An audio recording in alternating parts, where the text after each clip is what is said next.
हरे कृष्ण कृष्ण कृष्ण हरे हरे, हरे राम राम राम हरे हरे। इस अध्याय में विशेष रूप से जीवों के संशय के विषय में बताया ठाकुर भक्ति विनोद ने। जो हमारे मन में संशय रहते हैं कि हमको भगवान ने इस जगत में क्यों भेज दिया, भगवान की लीला के लिए, भगवान के सुख के लिए जीव क्यों कष्ट पा रहा है, हमको सीधे अपने धाम में ही बुला लेते तो कितना अच्छा रहता। इस प्रकार से बहुत सारी चीजें हमारे मन में चलती रहती हैं। उन सब प्रश्नों के उत्तर श्रील भक्ति विनोद ठाकुर ने इस अध्याय में दिए हैं। अध्याय का प्रारंभ होता है, क्योंकि मैं सोच रहा हूँ कि सीधे विषय पर ही आ जाता हूँ, तो इसमें श्री जो ब्रजनाथ जी हैं उनका पूर्व में आप लोगों ने सब सुना ही होगा। उनकी बाबा जी महाराज के साथ में कथा चल रही है और उसी प्रसंग में फिर बाबा जी के पास वो पहुँचे और सीधे हम लोग फिर आते हैं बाबा जी महाराज से। उन्होंने प्रश्न किया, ये बताएं कि जीव जब शुद्ध चित्त पदार्थ है तब उसकी संसार रूप दुर्गति क्यों होती है। बड़ा सुंदर प्रश्न किया है कि जीव चिन्मय पदार्थ है। चिन्मय का अर्थ होता है, हम लोग श्रीमद् भगवद गीता में सुनते हैं जीवात्मा के विषय में, नैनम छिन्दन्ति शस्त्राणि नैनम दहति पावकः न चैनम क्लेदयन्ति आपो न शोषयति मारुतः। इसको शस्त्र काट नहीं सकता, अग्नि जला नहीं सकती, वायु सुखा नहीं सकता है, जल भिगो नहीं सकता है, अछेद्यो एवं अदाह्यो एवं अक्लेद्यो अशोष्य एव च। ये सब चिन्मय पदार्थ के गुण हैं। जब जीव इतना श्रेष्ठ है, शुद्ध चित्त पदार्थ है, तो फिर वो संसार में कैसे फंस गया? क्योंकि ये तो जड़ ब्रह्मांड है, यहाँ जिनमय जीव का क्या काम था। तब बाबा जी महाराज ने दसमूल का छठा श्लोक बताया, स्वरूपार्थै हीनान निज सुख परान कृष्ण विमुखान हरेर माया दंडयान गुण निकट जालय कलयति तथा स्थूलैर लिंगैर द्विविध आवरणै क्लेश निकरै महाकमाल आनैर्नयति पतितान स्वर्ग निरयौ। इसमें पूरा जीव के पतित होने का कारण श्री बाबा जी महाराज ने बता दिया। क्या कह रहे हैं? स्वरूपार्थै हीनान। जीव वैसे तो कृष्ण का नित्य दास है, कृष्ण का अंश है, किंतु स्वरूप अर्थ ही हीनान, स्वरूप से हीन हो गया, मतलब च्युत हो गया। कैसे हो गया? निज सुख परायण, निज सुख परायण हुआ था, इस कारण से स्वरूप से च्युत हो गया। कैसे कैसे होगा हम पहले बता रहे हैं, अभी श्लोक की बात हो। कृष्ण विमुखान, और कृष्ण से विमुख हुआ था। हरेर माया दंडयान, जब इतनी सारी समस्याएं हुई, मतलब निज सुख पर हो गया। उसको चाहिए तो ये था कि कृष्ण की सेवा करता, क्योंकि पिता का अंश है पुत्र, तो पुत्र का धर्म है पिता की सेवा करना। लेकिन पिता की सेवा करी नहीं, निज सुख परान, अपना ही सुख चाहने लगा और कृष्ण से विमुख हो गया, पिताजी से विमुख हो गया। तो इस कारण से स्वरूप से च्युत हो गया। और तब भगवान की माया ने देखा, अरे ये जीव स्वरूप से च्युत हो गया है, तो इसको शुद्ध करके फिर से भगवान की सेवा में लगाना चाहिए, क्योंकि माया भगवान की शक्ति है। जैसे कोई बच्चा है, अगर वो पिताजी की बात नहीं मानता है तो माँ उसको समझाती है। माँ समझाने पर भी अगर नहीं समझता है तो माँ उसके पे थप्पड़ भी लगाती है, पिटाई करती है। क्यों पिटाई कर रही है माँ? माँ का तो शत्रु नहीं है वो, लेकिन इसलिए पिटाई कर रही है जिससे ये सुधर जाए और अपने पिताजी की सेवा में लग जाए। इसी प्रकार से समझो कि माया भगवान की शक्ति की छाया है, स्वरूप शक्ति की छाया है माया, मतलब शक्ति ही है। और वो माया जब देखती है कि ये बच्चे भगवान के पुत्र हैं, इसलिए विमुख हो गए हैं क्योंकि ये भोग की इच्छा कर रहे थे, मैं इनको थोड़ा पिटाई करके सुधारती हूँ, जिससे ये पुनः मेरे प्रभु की सेवा में नियुक्त हो जाए। इस कारण से दंडयान दंड प्रदान करती है। अब दंड कैसे प्रदान करेगी? जैसे हम लोग देखते हैं कोई कैदी होता है, वो जब गलत काम करता है तो उसको जेल बनाई गई है, जेल में ले जाते हैं भीतर, और जेल में अलग अलग सेल होती है।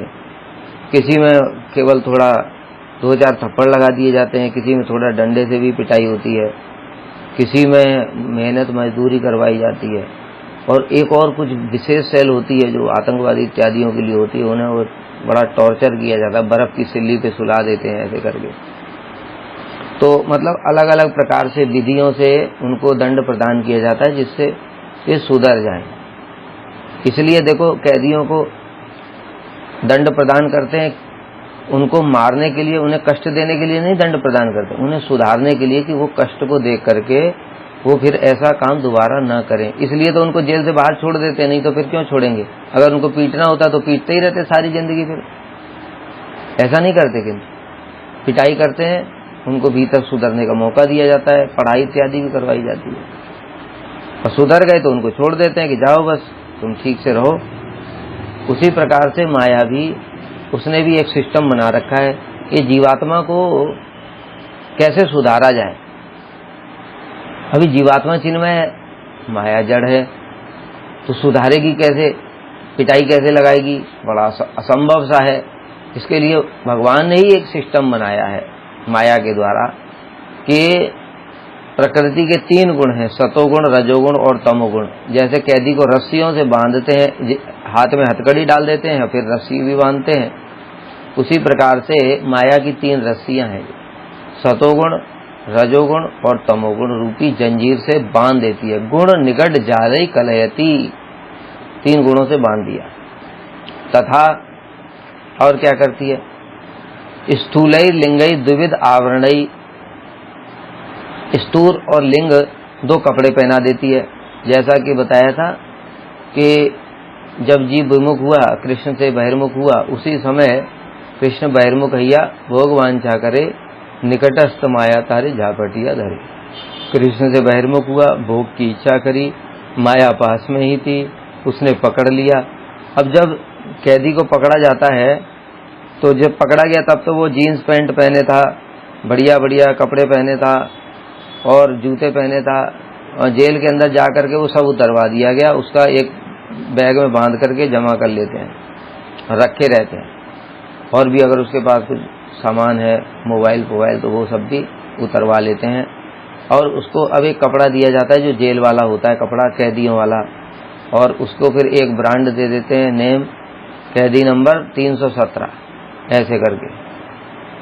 तो उसी प्रकार से माया ने भी जीवात्मा को 2 शरीर प्रदान कर दिए, 2 कपड़े पहना दिए। मतलब ये एक सूक्ष्म कपड़ा होता है, इसको कहते हैं लिंग शरीर। लिंग शरीर में 4 तत्व होते हैं, मन, बुद्धि, अहंकार और चित्त। दूसरा कपड़ा होता है स्थूल शरीर, जो कि हमको ये दिखाई दे रहा है, जो हाथ पैर ये सब दिखाई दे रहे हैं, ये 20 तत्वों से बने हैं। हाथ पैर, मुंह, आंख, नाक, कान ये सब दिखाई दे रहे हैं, जो ये 20 तत्वों से बने हैं। ये 20 तत्व हैं 5 ज्ञानेंद्रियां, चक्षु, कर्ण, नासिका, जीवा, त्वचा, 5 कर्मेंद्रियां, वाग, पाणी, पाद, पायु, उपस्थ, 5 महाभूत, आकाश, वायु, अग्नि, जल और पृथ्वी,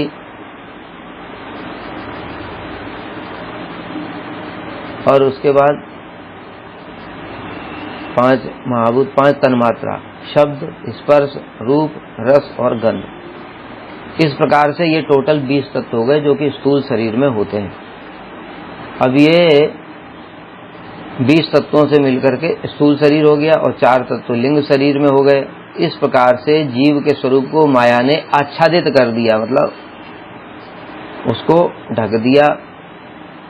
और फिर क्या करती?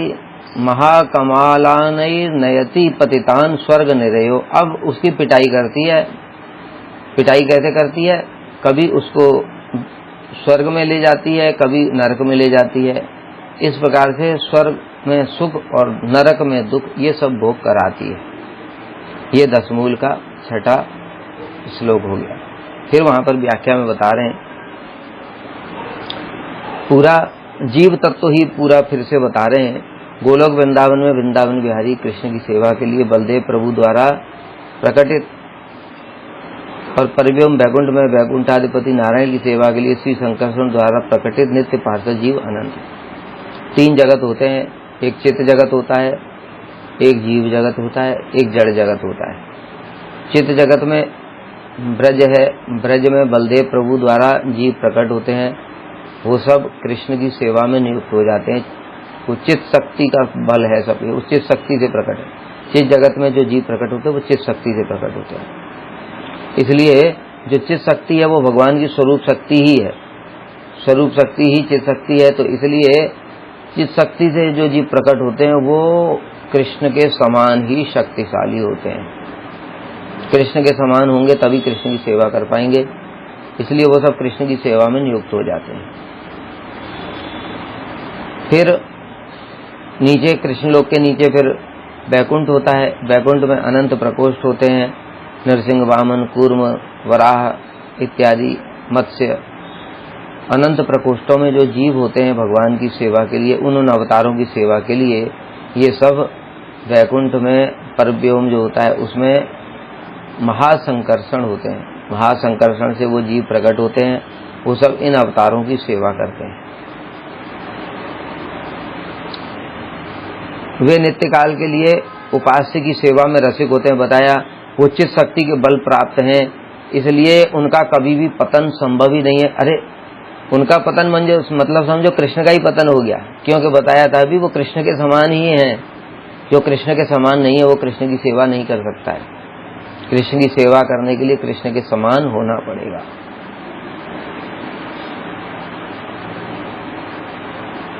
जैसे हमने पिछली बार उदाहरण भी दिया था पिछली क्लास में कि कोई एक पहलवान है जो कि नेशनल चैंपियन है। अब एक छोटा सा 5 साल का बच्चा, वो पहलवान के अगर पैर में दर्द हो रहा है और वो 5 साल के बच्चे से कहे कि मेरे पैर दबा दो, अभी 5 साल का बच्चा पैर दबाएगा तो उसको पता ही नहीं चलेगा। उसके पैर दबाने के लिए भी दूसरा पहलवान चाहिए। हमारे जैसे आदमी भी नहीं दबा सकते, उसे कुछ होगा ही नहीं उसको। उसी प्रकार से जो भगवान है उनकी तो अनंत शक्ति है, तो उनकी सेवा करने के लिए भी अनंत शक्ति वाला ही व्यक्ति चाहिए। तो भगवान के पार्षद उनके जैसे ही होते हैं। तो वे नित्य काल तक उपास्य की सेवा में लगे रहते हैं, सर्वथा स्वरूप में स्थित रहते हैं, उपास्य को सुखी रखने में तत्पर रहते हैं, उपास्य के प्रति सर्वदा उन्मुख रहते हैं, चित्त शक्ति का बल प्राप्त कर बलवान होते हैं। उनका जड़ माया से कोई संबंध नहीं होता। इनके गुण बता रहे हैं। जो चित्त जगत में जीव हैं उनको पार्षद भी कहते हैं। वे सर्वथा अपने स्वरूप में स्थित रहते हैं, मतलब उनका कभी पतन संभव ही नहीं है, क्योंकि चित्त शक्ति का बल प्राप्त है। माया उनको स्पर्श भी नहीं कर सकती। उनका जड़ माया के साथ कोई संबंध भी नहीं है, और यहाँ तक कि वे ये लोग ये भी नहीं जानते कि चित्त जगत के बाहर भी कोई दूसरा जगत भी होता है जहाँ पर जीव इस प्रकार से मरे हुए हैं, पड़े हुए हैं, कष्ट भोग रहे हैं, क्योंकि उन्होंने कभी माया जगत को देखा ही नहीं, चित्त जगत को ही देखा। जैसे अभी हम लोग हैं, हम लोग जड़ जगत को ही देखते हैं। जड़ जगत को देख करके हम लोगों को वही वस्तुएं हमारी बुद्धि ग्रहण करती है जो कभी जिनका जन्म हुआ, कभी फिर उनकी स्थिति है, कभी वो नष्ट भी हो जाएंगे। तो जब भगवान के विषय में और उनके धाम के विषय में कुछ बताया जाता है उस समय भी हम लोगों की वही भावना रहती है। तो भगवान भी तो कभी पैदा हुए होंगे, कभी अभी बस ये क्यों? क्योंकि हमारी बुद्धि में वही घुसा हुआ है। हम जड़ जगत में पैदा हुए ना, जड़ जगत में कोई वस्तु का जन्म होता है, फिर स्थिति होती है और फिर प्रलय हो जाती है। वही सारी चीजें हम आरोप कर देते हैं भगवान के ऊपर भी। उसी प्रकार से जो उचित जगत के भी जीव हैं उनको ये बात पता नहीं होगी कि ये ऐसे भी होते हैं लोग जो जन्म लेते हैं, फिर थोड़ी देर रहते हैं, फिर मर जाते हैं।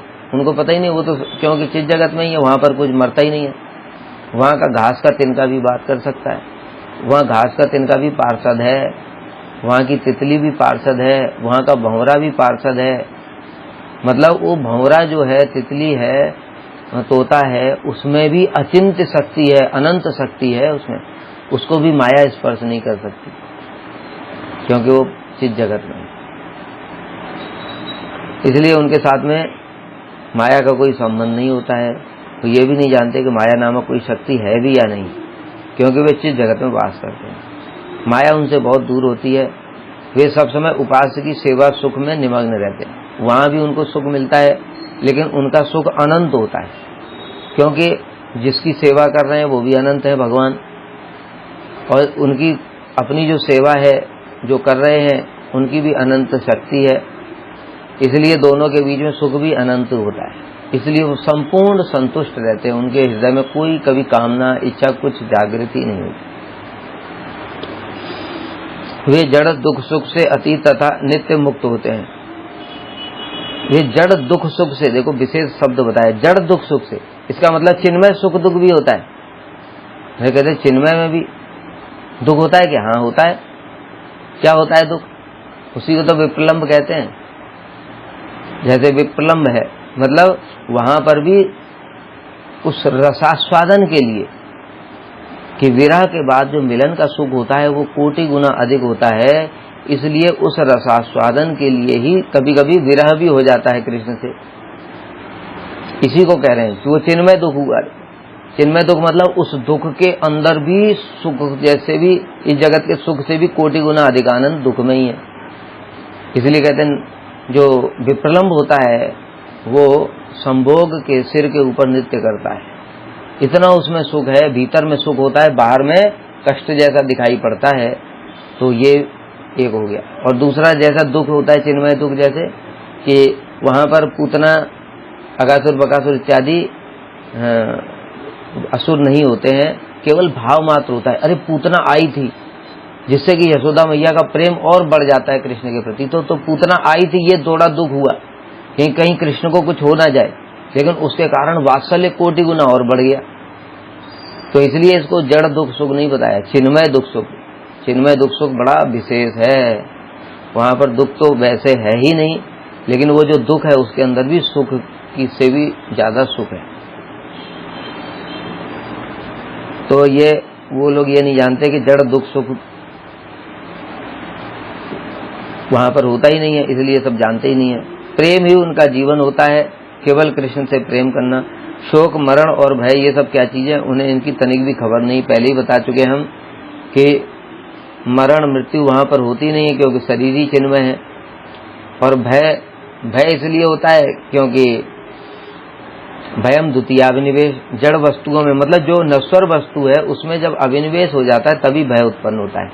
अच्छा, अगर मेरे को एक मोबाइल ऐसा दे दिया जाए जो कभी कट नहीं सकता, जल नहीं सकता, नष्ट नहीं हो सकता है, कोई चोर उसको चुरा नहीं सकता है, अगर कहीं मैं रख करके भूल जाऊं तो वो ऑटोमेटिक मेरे पास आ जाएगा। अब बताओ, ऐसे मोबाइल के लिए मुझे कभी चिंता होगी क्या? भय होगा कि मैं बाई चांस जेब में से रख करके और कहीं भूल गया अथवा मेरी जेब से गिर पड़ा, अब मुझे भय होगा? नहीं होगा। क्यों? मुझे पता है अभी मोबाइल थोड़ी देर में मेरे पास अपने आप ही आ जाएगा, कोई दूसरा उसको खोल ही नहीं सकता है, अपने आप आ जाएगा, इसलिए भय नहीं है। क्यों? क्योंकि नश्वर नहीं है। तो इस जगत में सारी चित्त वस्तुएं होती हैं, वहां कोई भय ही नहीं है, क्योंकि कुछ नष्ट ही नहीं होता है, कोई चोरी नहीं होता है, कुछ नहीं होता है। ये सब इस जगत के लक्षण। अब बता रहे हैं कारणोदकशाही महाविष्णु के माया के प्रति ईक्षण रूप किरणागत अणुचैतन्य जीव भी अनंत है। जब कारणोदकशाही विष्णु माया के प्रति ईक्षण करते हैं तो ईक्षण के द्वारा ही वो सारे जीवों को माया में प्रविष्ट करा देते हैं। फिर माया जब ये ब्रह्मांड की रचना करती है और ये सब 84 लाख योनियों के शरीर मिलते हैं, तो वो जीवात्मा एक एक करके अपने अपने संस्कार के अनुसार उनमें डाल दिए जाते हैं। अब बहुत से लोग प्रश्न मन में होगा कि अभी तो जीव पहली बार प्रकट हुआ है। ये पहली बार प्रकट वाले के लिए नहीं कह रहे हैं, ये उनके लिए कह रहे हैं जब अनंत ब्रह्मांड है, कारणोदकशाही जब सांस ले लेते हैं तो उनके अंदर में सारे जीव प्रविष्ट हो जाते हैं। फिर जो उन्होंने जब ब्रह्मांड नष्ट हो रहे थे उस समय जिसके जैसे संस्कार थे, उस संस्कार के अनुसार ही जब फिर अगली बार कारणोदकशाही सांस छोड़ेंगे, ब्रह्मांड प्रकट होंगे, तो फिर से उनके वो संस्कारों के अनुसार शरीर प्राप्त हो जाएंगे और वो जीवात्मा उसमें डाल दिए जाएंगे।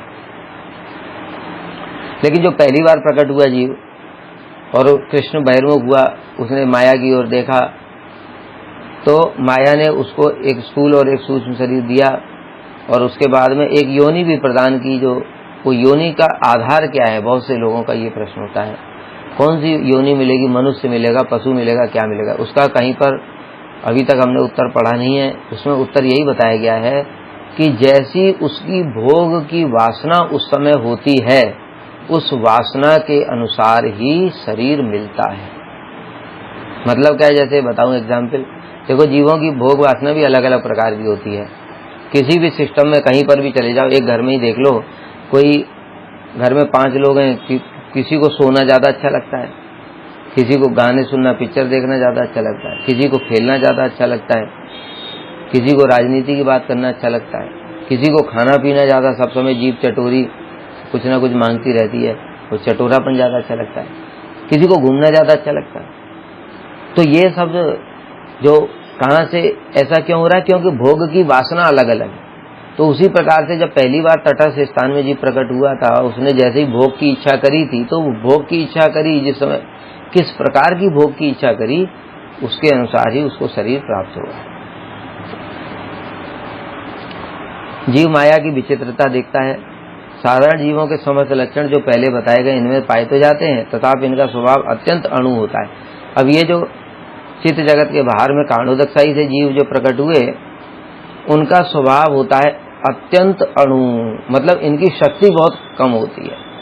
कम शक्ति होने के कारण ही वे, और शक्ति तो कम है और स्वभाव तटस्थ है। तटस्थ का मतलब होता है वो उधर भी देख सकता है, इधर भी देख सकता है। जैसे अभी चित्त जगत के जो जीवों की बात कही थी, उसमें तटस्थ स्वभाव नहीं होता है उनका, वो महाशक्तिशाली है, चित्त शक्ति का बल प्राप्त है, इसलिए उनका स्वभाव एक ओर ही है, मतलब चित्त जगत की ओर ही है, कृष्ण की ओर ही है।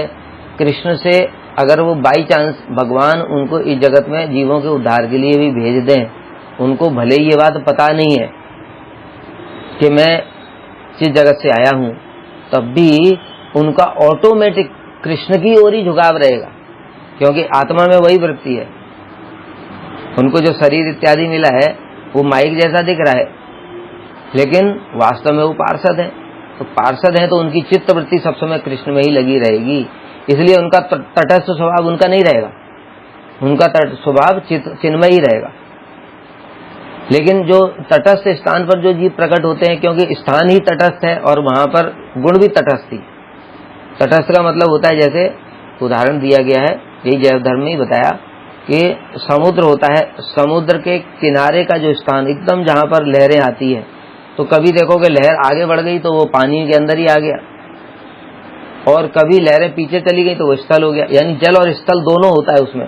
उसी प्रकार से जीव का ये स्वभाव तटस्थ इसलिए बताया गया, उसमें दोनों स्वभाव है, मतलब वो भगवान की सेवा की भी वासना उसके अंदर है और भोग की वासना भी अंदर है, दोनों चीजें हैं, स्वतंत्रता है, तो दोनों काम कर सकता है, इसलिए उसका तटस्थ स्वभाव बताया कि वो सेवा की इच्छा कर सकता है और भोग की भी इच्छा कर सकता है, दोनों के लिए भगवान ने उसको स्वतंत्र छोड़ा, यही तटस्थ है। लेकिन ये चित्त जगत में जो पहुंच चुके हैं उनके साथ ऐसा नहीं होगा, वो भोग की वासना कभी आएगी ही नहीं, इसलिए उनका स्वभाव तटस्थ नहीं है। तो इस प्रकार से इनका जो स्वभाव है वह अत्यंत अणु क्षुद्र होने के कारण वे तटस्थ भाव से कभी चित्त जगत की ओर, कभी माइक जगत की ओर, बताए ना तटस्थ है। तटस्थ का मतलब यही होता है निरपेक्ष, दोनों पक्षों को सुनेगा, वो इस पक्ष को भी देखेगा, उस पक्ष को भी देखेगा, ऐसा उनका स्वभाव है। तो इसलिए जो चित्त जगत की ओर दृष्टिपात करते हैं, जीव दुर्बल तो है, चाहे वो चित्त जगत की ओर देखे चाहे जड़ जगत की ओर, जीव दुर्बल है। लेकिन जब चित्त जगत की ओर देखता है और भगवान की सेवा की इच्छा करता है, तो भगवान की चित्त शक्ति उसको बल प्रदान कर देती है। वो बल प्रदान प्राप्त करके वो सीधे चित्त जगत में चला जाता है और भगवान की सेवा में नियुक्त हो जाता है।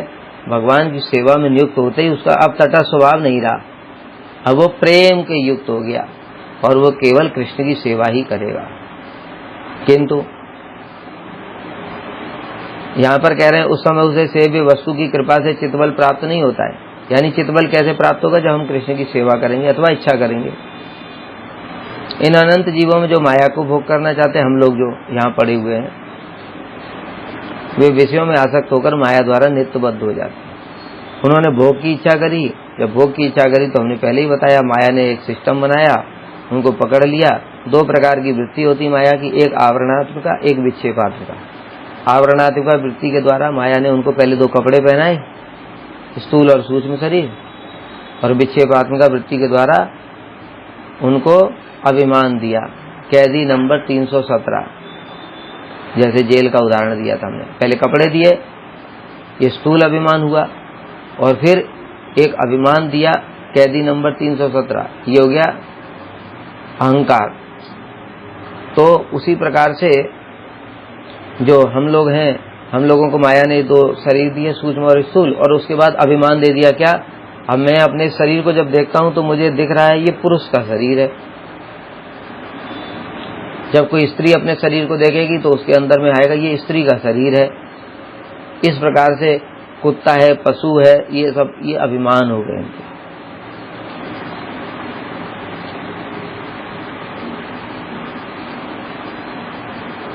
वे विषयों में आसक्त होकर माया द्वारा नित्यबद्ध हो पड़ते हैं। एक एक शब्द का महत्व है। नित्यबद्ध हो पड़ते हैं। नित्यबद्ध का मतलब यहाँ पर नित्य शब्द जो प्रयोग किया है उसका मतलब ये नहीं कि वो बद्ध ही रहेंगे। नित्य का मतलब हम लोग यही समझते हैं कि हमारी जड़ बुद्धि है। नित्य का मतलब हम सोचते हैं कि ये नित्य ही और बद्ध ही रहेगा। नहीं नहीं, ऐसा नहीं। नित्यबद्ध इसलिए बताया क्योंकि जब काल की वहां पर गणना नहीं हो सकती।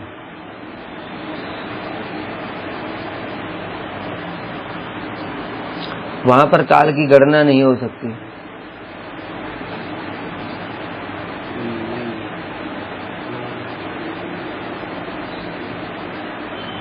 काल की गणना नहीं हो सकती, इसी कारण से ये नित्य शब्द का प्रयोग हुआ है कि जब जीव कब से बद्ध हुआ वो काल की कुछ पता नहीं है। क्योंकि जहां तटस्थ स्थान की बात कही, काल इस ब्रह्मांड के अंतर्गत ही होता है। उस ब्रह्मांड के बाहर में जहां काणोदक्षाई है वहां पर कोई काल ही नहीं है, तो इसलिए वहां से बद्ध हुआ जीव। इस कारण से इसको नित्यबद्ध बताया। और जो जीव सेव्य वस्तु का चित्त अनुशीलन करते हैं, पहले ही बताया, जो भगवान के धाम की ओर देखा, उनकी सेवा की इच्छा की, वे सेव्य तत्व की कृपा से चित्त शक्ति का बल पाकर चित्त धाम में गमन करते हैं।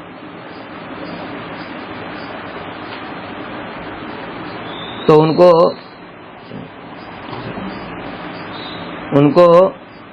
भगवान की चित्त शक्ति का बल प्राप्त हो जाता है, और चित्त शक्ति का बल प्राप्त करके वे चित्त जगत में चले जाते हैं। बाबा, हमारा बड़ा दुर्भाग्य है कि हम लोग कृष्ण की सेवा भूल करके माया के बंधन में पड़े हुए हैं। अब ये बात जो वो कह रहे हैं बाबा जी महाराज, वो तो दीनता पूर्वक कह रहे हैं, लेकिन वास्तव में हम जैसे बद्ध जीवों की ये अवस्था है। उसी को बताया गया कि हम लोग सब कृष्ण से बहिर्मुख हुए, बहिर्मुख होकर के भोग की इच्छा करी। इस कारण से हम सब लोग जितने भी हैं वो सब यहाँ पर पड़े हुए हैं। अतः स्वरूपार्थ से रहित होने के कारण ही स्वरूप अर्थ, स्वरूप माने जीव का स्वरूप क्या था? कृष्ण का दास। उसका अर्थ माने सेवा। उस सेवा से रहित होने के कारण ही हम लोग यहाँ पर पड़े हुए हैं। हमारी ये दुर्दशा है। अब ब्रजनाथ जी ने पूछा, प्रभु तटस्थ स्वभाव से संधि स्थान से कुछ जीव माइक जगत में क्यों चले गए और कुछ चित्त जगत में क्यों चले गए? अब यहाँ से बड़े इंपॉर्टेंट क्वेश्चन शुरू हो रहे हैं जो कि हमारे मन में सब समय चलते हैं और हम कभी उनका उत्तर नहीं ढूंढ पाते। उन्होंने यही प्रश्न पूछा कि भैया कुछ लोग ऊपर चले गए, कुछ लोग नीचे आ गए, ऐसा क्यों हुआ? तो बाबा जी महाराज उत्तर दे रहे हैं।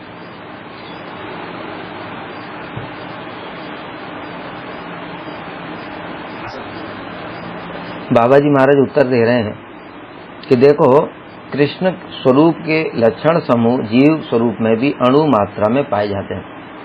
अभी बताया जीव कृष्ण का अंश है।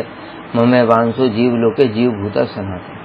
अब जैसे एक समुद्र में से एक गिलास पानी लो तो समुद्र के गुण रहेंगे उसमें। एक नदी तालाब में से एक गिलास पानी लो तो उस नदी तालाब के गुण उसमें रहेंगे। तो अंशी के गुण अंश में रहेंगे ही रहेंगे। तो भगवान अंशी हैं, जीव अंश है, इसलिए उसके अंदर भी भगवान के गुण अल्प अत्यंत अणु मात्रा में, क्योंकि भगवान तो अनंत है और जीव कण है, इसलिए कण मात्रा में ही रहेंगे। जैसे बताया ना कि अभी कि समुद्र में कितना नमक है, जरा बताओ, किसी की शक्ति है बता सके समुद्र में कितना नमक है? वो अनंत है। और हमने फिर एक गिलास पानी लिया, उस गिलास पानी में भी नमक है, लेकिन उसको हम पता कर सकते हैं उसकी क्वांटिटी बहुत कम है। उसी प्रकार से भगवान तो अनंत है, उनके अंदर अनंत शक्ति है, उनकी इच्छा भी अनंत है, लेकिन जो जीव है वो कण है, इसलिए उसके अंदर भी भगवान का गुण आया। क्या? स्वेच्छामयता। कृष्ण स्वेच्छामय, मतलब जैसी इच्छा होती है वो कर सकते हैं। जीव भी वैसी इच्छा होती है वो कर सकता है, लेकिन कण मात्रा में। जैसे हम लोग एक उदाहरण देते गाय वाला, कि गाय को 5 मीटर की रस्सी से बांध दिया।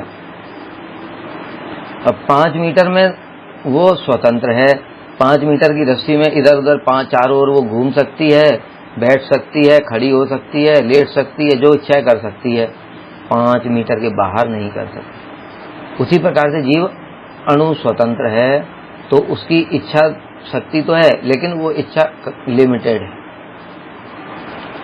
स्वतंत्र वासना जीवों में नित्य सिद्ध है। नित्य सिद्ध मतलब क्या? जब से जीव प्रकट हुआ, कॉन्स्टिट्यूशन में ही है उसकी। उस स्वतंत्र वासना का सदव्यवहार करने से जीव का कृष्ण सान्मुख्य ठीक रहता है। उस जो स्वतंत्रता भगवान ने दी है जीवों को, उस वासना का सदव्यवहार करने से, सदव्यवहार का मतलब क्या है? जैसे भी बताया कि पिता का पुत्र है, तो पुत्र का, जो पुत्र को पिताजी ने स्वतंत्रता दी है, तो उसकी स्वतंत्रता का सदुपयोग करे, अर्थात पिता की सेवा करे, ये सदव्यवहार है। और असद व्यवहार क्या है? पिताजी को ही गाली देता है, पिताजी की वस्तुओं को ही भोग कर जाता है, ये असद व्यवहार है। उसी प्रकार से जीव का सदव्यवहार क्या था? कि जो मेरे प्रभु हैं, जिनसे मैं प्रकट हुआ हूँ, उनकी सेवा करूँ, ये सदव्यवहार था। और उनसे विमुख होकर के अरे मैं भी भोग करूंगा, ये असद व्यवहार था। सदव्यवहार क्या था? कि भगवान के भोग करने के बाद में वो मुझे दे देंगे, तो वही मैं ग्रहण कर लूंगा, ये सदव्यवहार था। और भगवान को पहले मैं क्यों दूं, मैं खुद ही पहले भोग करूंगा, ये असद व्यवहार है। तो कृष्ण स्वतंत्र वासना का सदव्यवहार करने से जीव का कृष्ण सान्मुख ठीक रहता है, किंतु असद व्यवहार करने से जीव कृष्ण विमुख हो जाता है। यही भोग की वासना, यही असद व्यवहार है। इसी को कहते हैं स्वतंत्रता का दुरुपयोग कर। कृष्ण बहिर्मुख हैया, भोग इच्छा करे, कृष्ण बहिर्मुख होना, ये असद व्यवहार हुआ। जो भगवान ने उसको स्वतंत्रता दी थी, उसका असद व्यवहार हुआ कृष्ण बहिर्मुख होना। और भोग की इच्छा करना, इसका ये फल हुआ। तो भोग की इच्छा जब की तो गलत काम किया ना, पिताजी की वस्तु को ही भोग की इच्छा की, तो फिर माता तो दंड देगी। अब इसलिए माया पकड़ लेती है, फिर आओ तुम इधर। यही विमुक्ता जीव के हृदय में माया को भोग की कामना उत्पन्न कर देती है। मतलब शुरू कहाँ से हुआ? ये तो रूट कॉज क्या है जीव का? कृष्ण से बहिर्मुखता। जो बहिर्मुख हुआ, उसी ने फिर भोग की इच्छा उत्पन्न किया।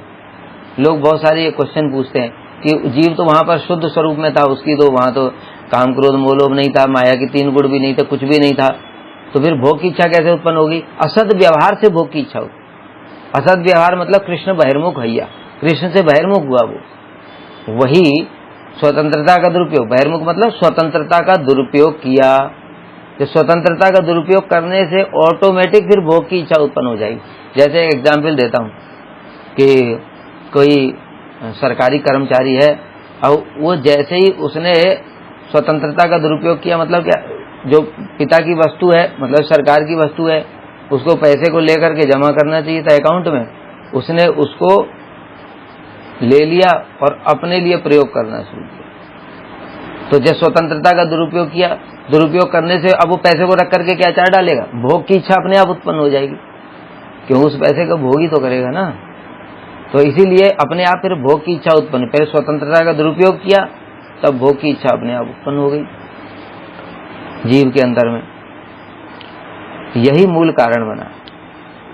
तो यही विमुक्ता ही जीव के हृदय में माया को भोग करने की कामना पैदा कर देती है। फलस्वरूप जिस समय जीव माया को भोग करने की इच्छा करता है, उसी समय उसमें यह तुच्छ अहंकार आ जाता है कि मैं जड़ विषयों का भोगता हूँ। हमने जो पहले बताया था कि जो कृष्ण बहिर्मुख हैया भोग वांछा करे, निकटस्थ माया तारे जा पटिया धरे। तो अब माया उसको पकड़ेगी। जब माया उसको पकड़ेगी तो उसको एक तो 2 आवरण दे दिए, और उसके बाद आवरणात्मिका वृत्ति के द्वारा और विक्षेपात्मिका वृत्ति के द्वारा उसके अंदर अहंकार उत्पन्न कर दिया। क्या? मैं भोगता हूँ, मैं करता हूँ, इस प्रकार से। और क्या होता है, अविद्या अस्मिता आदि पंच पर्वा अविद्या गुण जीव के शुद्ध चित्त कर्ण स्वरूप को आच्छादित कर देते हैं। और इसमें ये सब अब माया का काम चल रहा है। अभी जब ये इधर बहिर्मुख होकर के भोग की इच्छा करी तो माया का काम चालू हो गया। उसमें 5 प्रकार की जो क्लेश हैं, अविद्या, अस्मिता, राग, द्वेष, अभिनिवेश, ये सब उत्पन्न हो जाते हैं। अब हमारे पूरे सिस्टम के अंदर ही आ गया, वो गलत सिस्टम में आ गया वो। और गलत सिस्टम में आ गया तो सिस्टम तो ऑटोमेटिक काम कर रहा है ना। जैसे बताया कि कोई जेलर ही है, अब जेलर अगर अपनी स्वतंत्रता का गलत प्रयोग करता है, मतलब वो है तो जेलर, कैदियों को दंड देना, उनको देखभाल करना, ये उसका काम है। लेकिन जेलर क्या करता है, घूस लेकर के और किसी कैदी को वीआईपी ट्रीटमेंट देता है। अब इसने क्या किया, ये स्वतंत्रता का दुरुपयोग किया। अब जब ये सरकार को बात पता चलेगी तो वो जेलर भी कैदी बन जाएगा। क्यों? स्वतंत्रता का दुरुपयोग करके भोग की इच्छा करी, पैसे का क्या करेगा वो भोग करेगा। तो इस प्रकार से अब वो जो जेलर था वो भी कैदी बन जाएगा। इसी प्रकार से जो जीव है वो भी ऐसे ही है कि अगर जब तक ठीक ठीक काम करेगा तब तक तो उसको सब कुछ सैलरी मिल रही है, उसको सब पद प्रतिष्ठा मिल रहा है। लेकिन जैसे ही गलत काम करेगा तो उसको भी कैदी बना दिया जाएगा। तो इसलिए भोग की इच्छा करना ही जीव का सबसे बड़ी समस्या थी। अविद्या, अविद्या किसको कहते हैं? कृष्ण को भूलना ही अविद्या है। इसलिए बताया ना कि जैसे ही वो कृष्ण से बहिर्मुख हुआ तो माया ने पकड़ लिया, सूक्ष्म स्थूल शरीर दे दिया और कृष्ण को भूल गया। और उसको अब क्या याद है, ये शरीर में ही अभिनिवेश हो गया। मतलब मैं ये शरीर हूँ। कृष्ण को तो भूल ही गया, उसको पता ही नहीं कि कृष्ण भी कुछ थे, मैं कृष्ण का दास था, मैं कृष्ण की सेवा करने वाला था, ऐसा नहीं पता उसको। शरीर को आत्मा मान लेना, यही अविद्या है। अस्मिता, अस्मि माने मैं और मेरा। मैं राजा हूँ, मैं इंजीनियर हूँ, डॉक्टर हूँ, मैं इंटेलिजेंट हूँ, मैं मूर्ख हूँ। और मेरा, ये मेरा मोबाइल है, ये मेरा घर है, ये मेरे कपड़े हैं, ये मेरी सारी वस्तु। इस प्रकार से राग, किसी वस्तु या व्यक्ति या सुख की ओर आकर्षण होना, सुख देने वाली वस्तुओं के प्रति अटैचमेंट होना। मतलब जो वस्तुएं हमें सुख देती हैं उनके प्रति अटैचमेंट होना, ये होता है राग। और एक और राग होता है कि कोई वस्तु है उसको और अधिक रूप में प्राप्त करने की इच्छा को भी राग कहते हैं। जैसे मान लो किसी के पास मोबाइल है 10,000 का और उसके मन में बार बार इच्छा हो रही है, यार आईफोन होता तो अच्छा हो। किसी के पास बाइक है, वो उसी चीज को और अधिक, ये वाली बाइक होती है अथवा कार होती तो और अच्छा होता। इस प्रकार से द्वेष, दुख देने वाली वस्तु के प्रति विरक्ति, घृणा या शत्रुता का भाव। जैसे कोई व्यक्ति है, उसके कारण से हमारा कोई नुकसान हो गया, अब उसके प्रति बार बार द्वेष रखना, ये द्वेष हो गया। और अभिनिवेश, मृत्यु का भय और जीवित रहने की इच्छा, ये है अभिनिवेश। मतलब शरीर में ही आसक्ति, अभिनिवेश, ये होता है। 5 प्रकार के क्लेश होते हैं ये। तो यहाँ पर यही कह रहे हैं कि इस प्रकार से अविद्या, अस्मिता आदि पंच पर्वा अविद्या गुण। पंच पर्वा जो अविद्या बताई गई है, ये भी कहीं कहीं शास्त्रों में अविद्या, अस्मिता, राग, द्वेष, अभिनिवेश को ही तम, मोह, महामोह, तमिश्र और अंध तमिश्र कहा गया है। लेकिन फिर भी इसका अलग से भी व्याख्या है। जो पंच अविद्या है, तम का मतलब होता है अपनी जो आत्मा का स्वरूप ज्ञान भूल जाना, जो स्वरूप ज्ञान ढक जाना। तो वास्तविक स्वरूप को ज्ञान नहीं होना, इसी को तम कहा गया है। मोह कहा गया है स्थूल शरीर को मैं मान लेना। देखो, 2 अलग अलग चीजें। आत्मा को भूल जाना ये तम है, लेकिन मोह क्या है? शरीर को ही आत्मा मान लेना, ये तम। इसी को मैं मान लेना, इस प्रकार से ये मोह है। फिर महामोह होता है। महामोह किसको कहते हैं? जब शरीर ही नहीं, इंद्रियों के विषयों को ही आत्मलाभ मान लिया जाए। मतलब इस जगत में जो कहते हैं अर्थ कमाना है, तो जो इंद्रियों के भोग के विषय हैं, जैसे मोबाइल हो गया, लैपटॉप हो गया, एसी हो गया, कार हो गया, घर बंगला हो गया, ये सब, इन सब विषयों को ही आत्मलाभ, मतलब यही सब कुछ है। यावत् जीवे सुखम जीवे ऋणम कृत्वा घृतम पीवेत भस्मीभूतस्य देह कुतः पुनरागम। जब तक जियो मौज करो, ऋण लेकर भी घी पियो, शरीर जल जाएगा, किसने देखा क्या होगा बाद में। तो यही महान अज्ञान ही महामोह कहलाता है। तमिश्र, जब मनुष्य मृत्यु के डर करके जीवन मृत्यु के चक्र में बंधा रहता है और उससे छूटने का उपाय नहीं जान पाता, मतलब कि इस जन्म मृत्यु कर्म के चक्र में बंधा हुआ है और वो जान ही नहीं पाता है कि इससे मैं निकलूं कैसे। कुछ कुछ उपाय वो जैसे करता है, कभी देवताओं की पूजा कर ली, ये हमारी रक्षा कर लेंगे, कभी कुछ और कर लिया, कभी योग कर लिया, कभी ऐसे ज्ञान कर लिया, ये सब, तो वो जान ही नहीं पाता है कि इस मृत्यु के भय से रक्षा करने का उपाय क्या है। तमिश्र है। और अंध तमिश्र, जब आत्मा जन्म मरण सुख दुख के चक्र को ही अंतिम सत्य मान लेती है और मुक्ति के ज्ञान से अंधकारमय रहती है, तो इसको अंध तमिश्र, मतलब वो यही समझ लेता है कि भैया ये जन्म मृत्यु ही वास्तविक सत्य है, इससे मुक्ति का कोई उपाय नहीं है, यही सब कुछ है, बस फाइनल। ये अंध तमिश्र होता है। तो इसी को यहाँ पर पंच पर्वा अविद्या कहा गया है। इसके द्वारा जीव का स्वरूप आच्छादित हो जाता है। स्वतंत्र वासना का सद्व्यवहार अथवा असद व्यवहार ही हमारे मुक्त अथवा बद्ध होने का कारण है। ये हम लोग व्याख्या बड़े विस्तार से कर चुके हैं।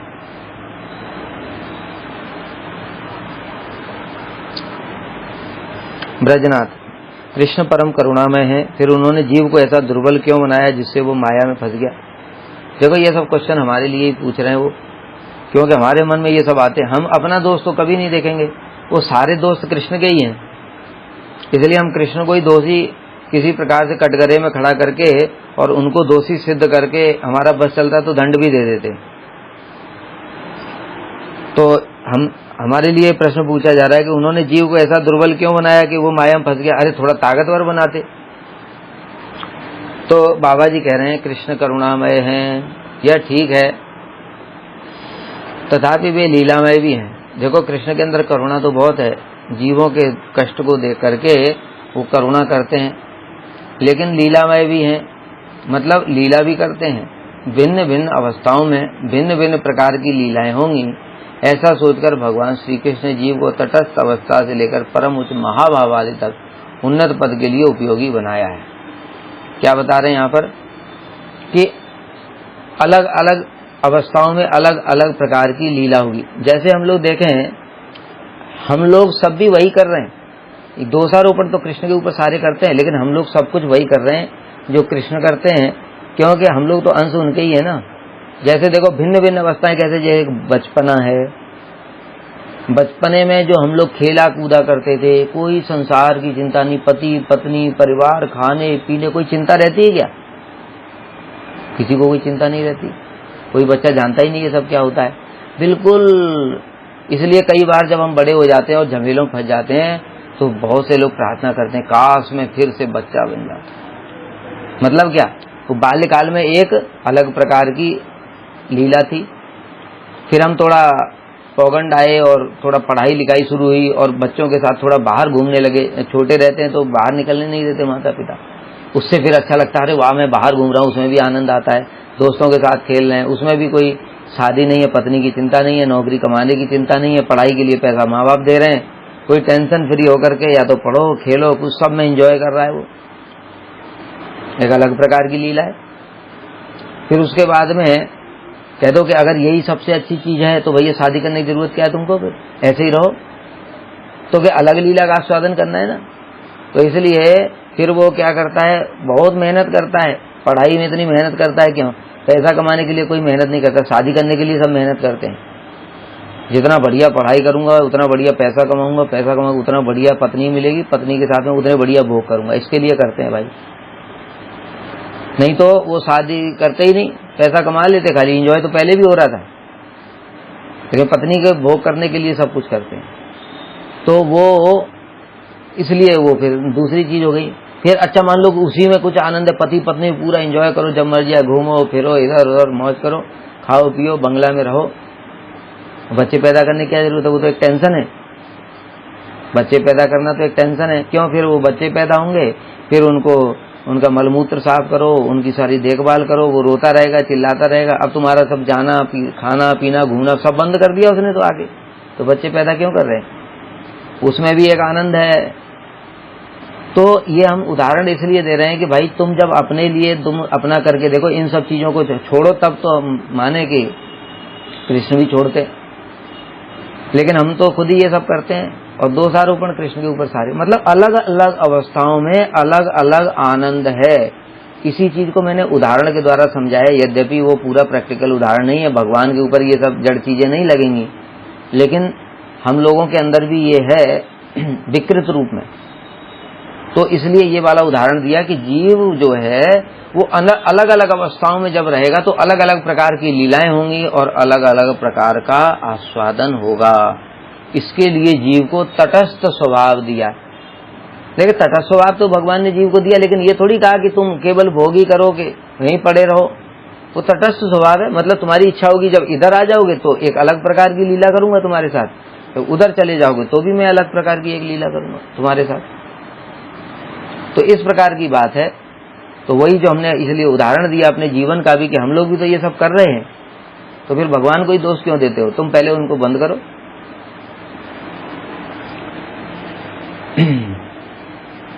तो तटस्थ अवस्था से लेकर के परम उच्च महाभाव अवस्था आदि तक उन्नत पद के लिए उपयोगी, क्योंकि भगवान ने जीव को तटस्थ स्वभाव दिया है, वो मतलब उसके अंदर योग्यता सारी है।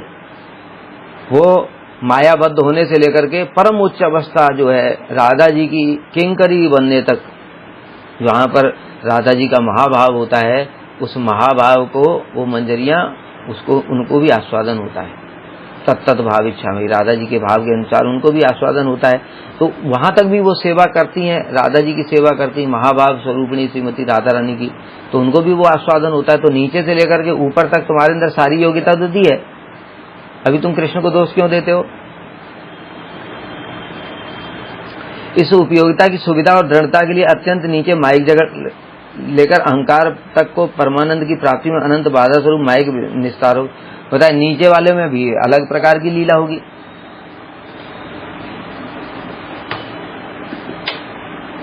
अलग प्रकार की लीला। तुम लोग कहोगे यही गलत था बस, तो अच्छा ठीक है, तुमको भी तुम लोग भी तो ये करते हो। कैसे?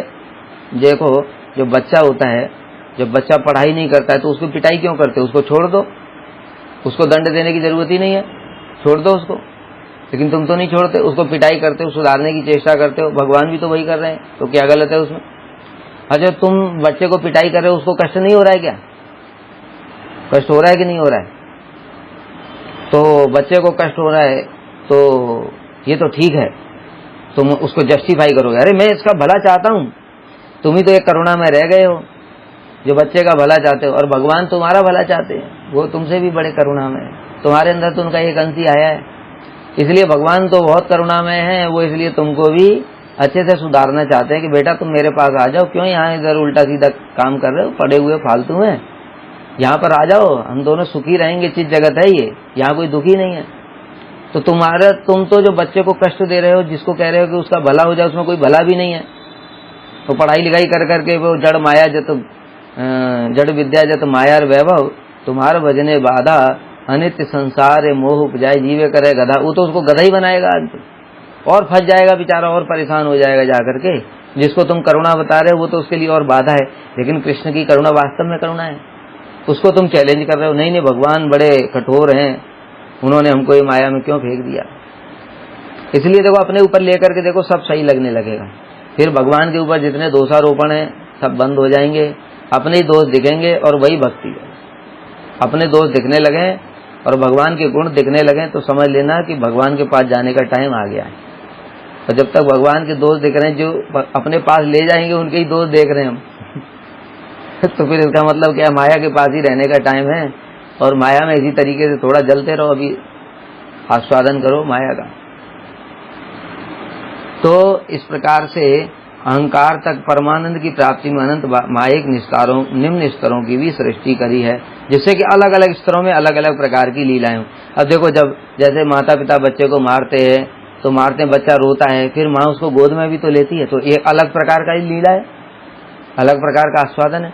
इसी प्रकार से भगवान ने भी किया है। मायाबद्ध जीव स्वरूप से विच्युत निज सुखकर और कृष्ण से विमुख होते हैं।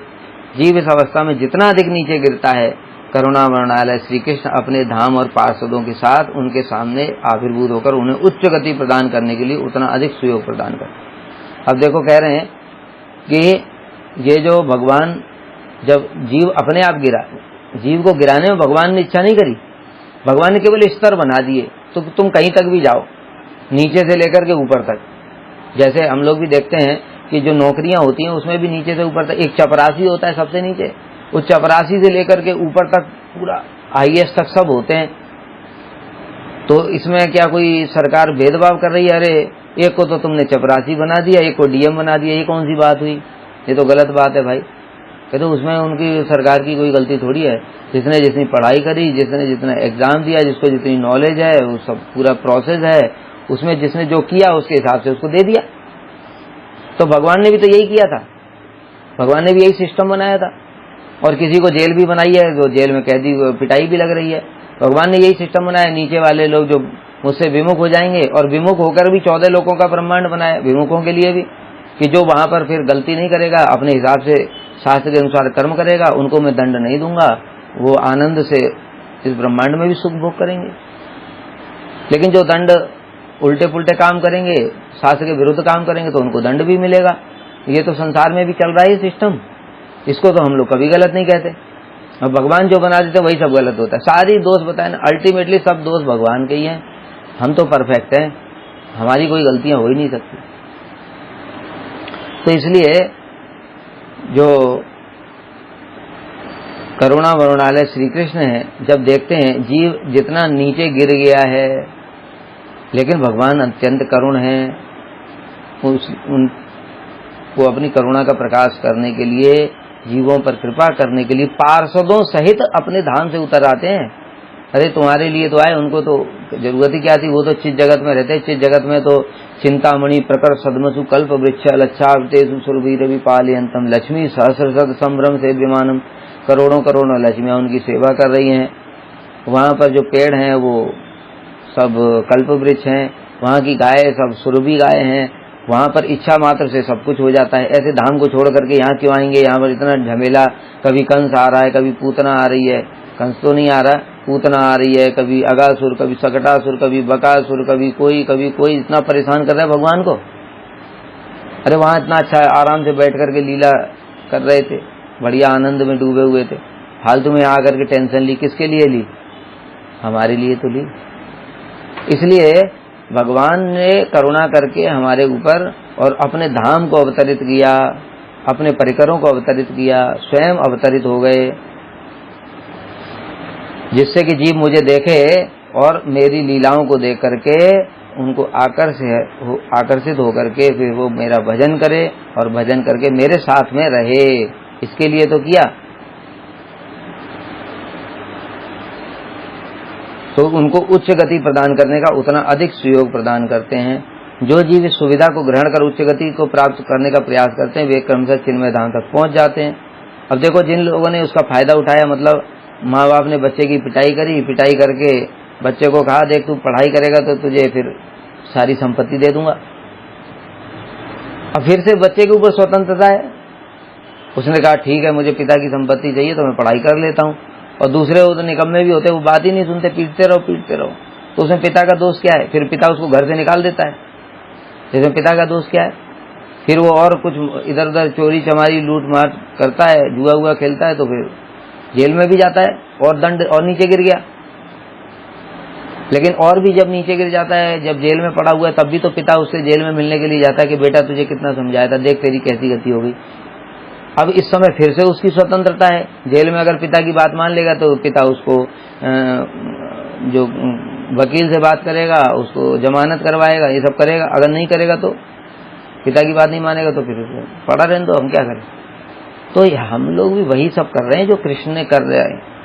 और उल्टा हम लोगों के अंदर तो उतने गुण भी नहीं है। कृष्ण के अंदर तो महान दया है, महान करुणा है। हमारे अंदर एक कण करुणा होती, उसी से हम अपना अभिमान करके बैठे हुए हैं, देखो मैं कितना दयालु।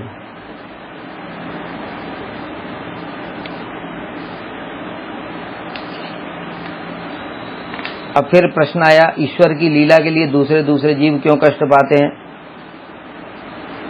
जीवों में स्वतंत्र वासना का होना उनके ऊपर भगवान की विशेष कृपा है।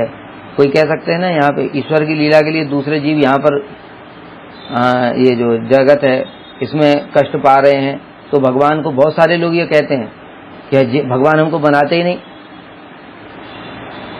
तो हम भी यही प्रश्न पूछ रहे हैं, ठीक है भगवान तुमको नहीं बनाते तो तुम शादी नहीं करते?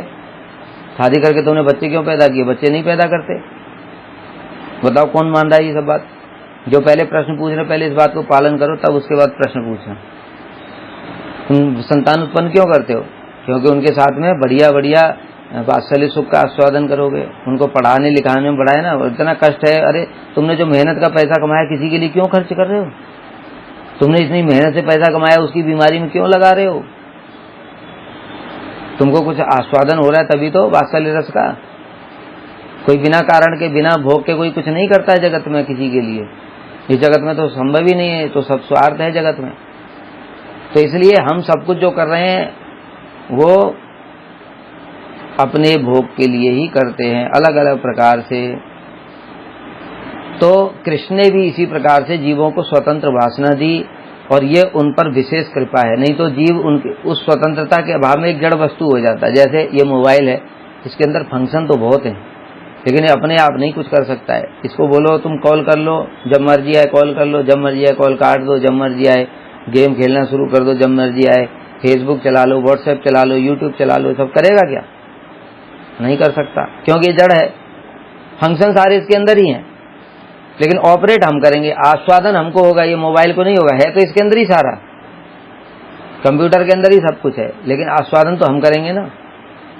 तो इसी प्रकार से अगर जीव को जड़ बना देते भगवान, उसको स्वतंत्रता देते ही नहीं तो वो जड़ ही हो जाता। जड़ हो जाता तो उसकी क्या सिग्निफिकेंस रह जाती? भगवान ने कितना बड़ा गुण दिया है कि तुम स्वतंत्र हो, तुम अपनी इच्छा से सब कुछ आस्वादन कर सकते हो, लेकिन ठीक ठीक प्रोसेस में करो ना। ठीक प्रोसेस में करोगे तो भगवान को कुछ नहीं करेंगे, तुमको आनंद ही आनंद होगा, अपने धाम को ले जाएंगे। और तुम गलत प्रोसेस फॉलो करोगे तो फिर क्या होगा? दंड मिलेगा। स्वतंत्र वासना के अभाव में जड़ वस्तु नितांत है और तुच्छ होती है। स्वतंत्र वासना के कारण ही जीव ने जड़ जगत की प्रभुता पाई। देखो ये ब्रह्मांड को हम आज देखो साइंस, हमने एटम बम बना लिया। अरे तुमको भी भगवान अगर जड़ बना देते तो तुम क्या एटम बम बनाते? तुमको कोई बना रहा होता, तुमको कोई काट रहा होता, तो फिर तुम्हारी क्या महिमा रहती? तुमको भगवान ने चेतन बनाया है, इसलिए तो तुम इतना अभिमान मैं कर रहे हो। मैंने प्लेन बना दिया, मैं प्लेन में घूम आया, मैं इस वस्तु का भोग करूंगा, मैं इसकी खुदाई करूंगा, इससे पेट्रोल निकालूंगा। ये सब जड़ वस्तु जितनी भी इस ब्रह्मांड में पड़ी हुई है, इन सबका तुम भोक्ता बन गए बैठ करके। कैसे बन गए? क्योंकि भगवान ने तुमको इच्छा क्रिया अनुभव स्वतंत्रता दी है। अगर नहीं दी होती तो तुम जड़ वस्तु की तरह ही पड़े रहते। तो इसलिए भगवान ने कितनी कृपा करी, वो उस कृपा को तो देखता नहीं है, निगेटिव सोचता है हमेशा, भगवान के ऊपर ही दोष रोपण। स्वतंत्र वासना के कारण ही जीव ने जगत की प्रभुता पाई। क्लेश और सुख तो मन की गतियां हैं। अब देखो यहाँ पर भी इस बात को समझो। आज सारी जो मन के अंदर में जितने भी भगवान के प्रति जो दोषारोपण थे सबका खंडन हो जाएगा। क्लेश और सुख तो मन की गतियां हैं। अभी मान लो एक पिता और पुत्र की जो बात चल रही थी, अब पिता को मान लो कृष्ण है और पुत्र है जीव। अब जब बच्चा पढ़ाई नहीं कर रहा है, आवारागर्दी कर रहा है, घूम फिर रहा है, उस समय पिता बच्चे को पिटाई कर रहा है। अब बच्चे के मन को कैसा अनुभव हो रहा है? बच्चे के मन को सुख हो रहा है क्या? उसको लग रहा है ये मेरा हित चाहता है, उसको लग रहा है कि मेरा कितना नुकसान कर रहा है, मुझे पिटाई कर रहा है, मुझे कष्ट दे रहा है ये। तो ये तो मन की गति है, लेकिन वास्तव में उसमें उसका सुख छिपा हुआ है। उसी जो पिटाई हो रही है, उसको जो कष्ट हो रहा है, उसी कष्ट में ही तो उसका सुख छिपा हुआ है, लेकिन बच्चे को ये समझ नहीं आ रहा है। उसी प्रकार से भगवान हमको जो तीन ताप दे रहे हैं, आदिदैविक, आदि भौतिक, आध्यात्मिक, कि किस लिए दे रहे हैं? अरे तू गलत आ गया है, तू गलत मार्ग पर जा रहा है, तू शराब पी रहा है, तू जुआ खेल रहा है। शराब जुआ खेल रहा है मतलब तू इस माया के संसार में पड़ करके गलत कर्म कर रहा है। तू मेरी सेवा करना, मेरी सेवा करेगा तो तुझे आनंद ही आनंद होगा, सुख ही होगा। लेकिन उसको इस समय यही खराब लग रहा है, मुझे पीटा क्यों? वही बच्चा जब पिटाई खा करके थोड़ा पढ़ने लगा, पढ़ते पढ़ते पढ़ते पढ़ते जब कुछ बन गया, इंजीनियर, डॉक्टर, अब उसको समझ में आया अरे अगर पिटाई नहीं करते, और उसने देखा फिर बाहर मजदूर कैसे ठेला लगा रहा है, कैसे ईंटें उठा रहा है सारे दिन गर्मी में 45 डिग्री में, तब उसको समझ में आया वो जो पिटाई थी कितनी आनंददायक थी। इसी प्रकार से जीव को माया द्वारा पिटाई कर रहे भगवान 3 तापों के द्वारा। किस लिए? इसको समझ में आ जाए ये संसार दुखालय में है और मेरा भजन करे। तो जब भजन करने लगता है, जब भजन करते करते थोड़ा निष्ठा में भी पहुंच गया, तब उसको लगता है अरे यार भगवान ने ये जो कष्ट दिए थे कितने बढ़िया थे, कितनी कृपा करी भगवान, तुमने बहुत कृपा करी, नहीं तो मैं वहीं पड़ा रहता नरक में, नाली के कीड़े की तरह पड़ा रहता, सड़ता रहता। लेकिन जिस समय कष्ट होता है, मन, इसलिए कह रहे हैं मन की गति है ये सुख और दुख। उस समय मन जैसा है, मतलब उस समय मन क्या चाहता है?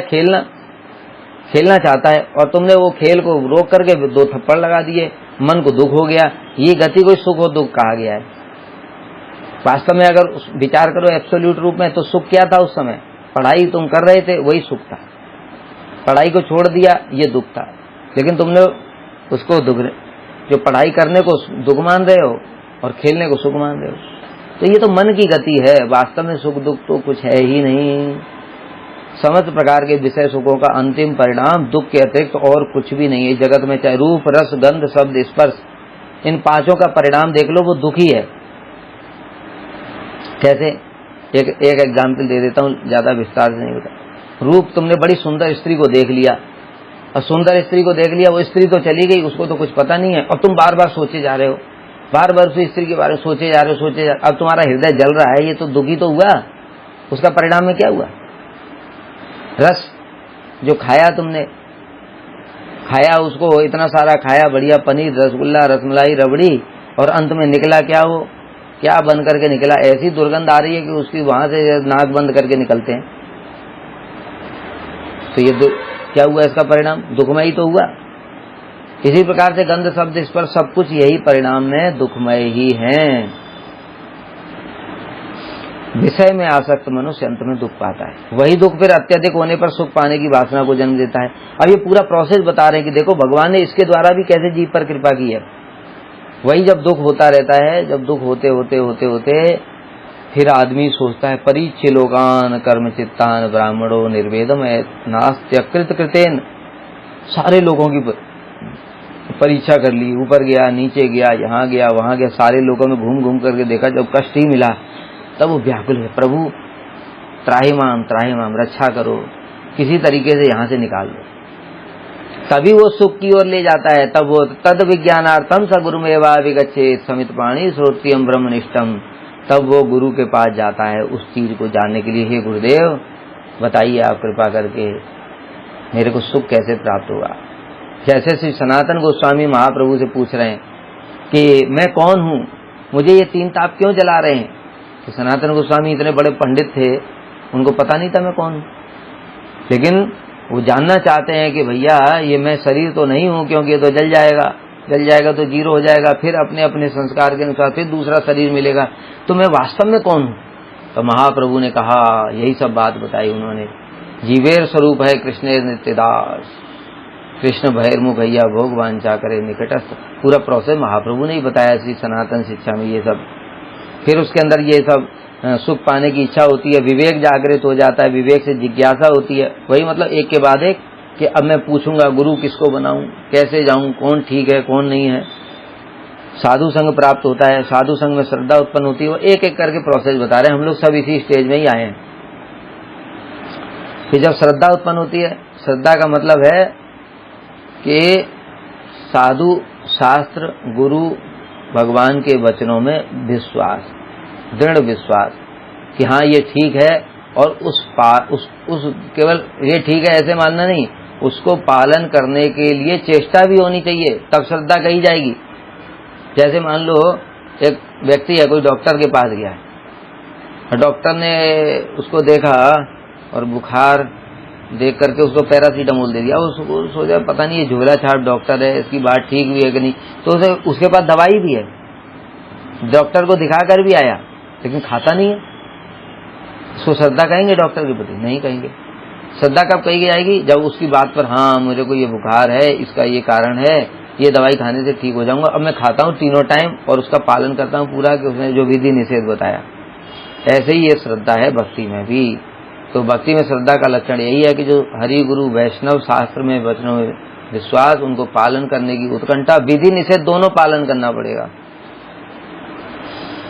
जिस प्रकार सोना आग में तपाकर हथौड़ी से पीटने पर निर्मल होता है, उसी प्रकार जीवी माया और कृष्ण विमुक्ता रूपी मल से युक्त होने पर माइक जगत रूप पीठ अर्थात आधार के ऊपर क्लेश रूपी हथौड़े द्वारा पीट कर, पूरा सिस्टम बताया कैसे कि देखो जब जीव जो सोना होता है उसके अंदर में इम्प्योरिटी मिल गई बहुत सारी।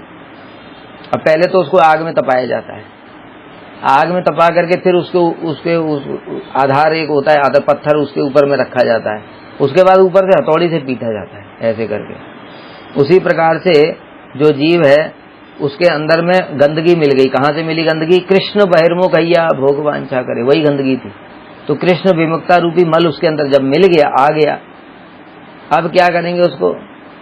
माया जो ये जो जगत है 14 लोगों का ब्रह्मांड, ये आधार है, इसके ऊपर में रखा है उसको, जीव को, और रख करके हथौड़े से पिटाई करी। आदि दैविक, आदि दैविक, आदि भौतिक, आध्यात्मिक, 3 हथौड़े मार मार करके माया पिटाई कर करके शुद्ध कर रही है। और शुद्ध हो जाएगा जब एकदम चमक जाएगा सोना जैसे, पूर्ण शुद्ध हो जाएगा, तो उसको सुख प्राप्त होगा। उसी प्रकार से जब ये सब हमारे भोग वासना जब खत्म हो जाएंगी और कृष्ण की सेवा वासना जब जागृत हो जाएगी, नित्य सुख नित्य आनंद को प्राप्त कर लेगा। अतः जो बता रहे हैं कि जो पिटाई कर रहे थे बहिर्मुखता हुई, कृष्ण बहिर्मुख हो गया, ये माया का ब्रह्मांड ही नहीं बनाते भगवान, तो कह रहे हैं कि वो ब्रह्मांड बनाने से प्रॉब्लम क्या है, वो तो फिर बहिर्मुख हुआ और उसके बाद माया का ये सिस्टम बनाया, तो अंत में तो सुख कर हुआ। इसलिए क्लेश भगवान की करुणा का निदर्शन स्वरूप, मतलब जो भगवान इस जगत में कष्ट दे रहे हैं जीवों को, वास्तव में एक तो वो कष्ट ही नहीं है, पहले ही बताया, वो मन के सुख और दुख मन के अपने विचार है बस, लेकिन अंत में वो भी सुखदायी होता है, क्योंकि उसके फलस्वरूप वो भगवान के धाम को चला जाता है। कृष्ण लीला में जीवों का जो क्लेश दिखाई पड़ता है वह दूरदर्शी व्यक्तियों को मंगलप्रद प्रतीत होता है, तथा अदूरदर्शी व्यक्तियों को क्लेशप्रद प्रतीत। जो बताया कि जो केवल उतना ही देख सकते हैं, जैसे वो छोटा बच्चा है जिसको माँ बाप पिटाई कर रहे हैं, उनको तो दिखाई देता है। बहुत सारे लोग अलग प्रकार के होते हैं। उसी समय मान लो कोई बच्चे को पिटाई कर रहा है जम के, तड़ा और बच्चा बड़ी जोर जोर से रो रहा है, कोई दूसरा आ गया उसके हृदय में, अरे अपने ही बेटे को मार रहे हो, तुम्हारे अंदर दया नहीं है क्या? वो व्यक्ति क्या देख रहा है? केवल बेटे को मार रहे हो इतना ही देख रहा है, लेकिन जो पिता है वो कहाँ देख रहा है? अगर मैं इसको अभी नहीं मारूंगा ये सारा जीवन चौपट कर लेगा, बड़ा होकर के रोएगा, फिर सारी जिंदगी रोता रहेगा, और अभी पिटाई करूंगा थोड़ा पढ़ लेगा, सारी जिंदगी सुख पूर्वक बिताएगा। तो दृष्टि का अंतर है। जो केवल व्यक्ति जो अभी बाहर से आया और उसने केवल उसी चीज को ही देखा, तो उसके लिए तो वो कष्ट दिखाई दे रहा है, लेकिन पिता के लिए वो सुख दिखाई दे रहा है। इसी प्रकार से यहाँ पर भी है, दूरदर्शी व्यक्तियों को ये कृष्ण की लीला है कि अरे इतने बढ़िया बढ़िया अद्भुत अद्भुत लीलाएं होंगी भगवान के साथ में, और अंत में जीव उस परम पद को प्राप्त करेगा तो सुख ही सुख हो जाएगा। तो उसको वो दूरदर्शी को तो वो दिखाई देता है, और जो अदूरदर्शी है उसको क्लेश दिखाई देता है।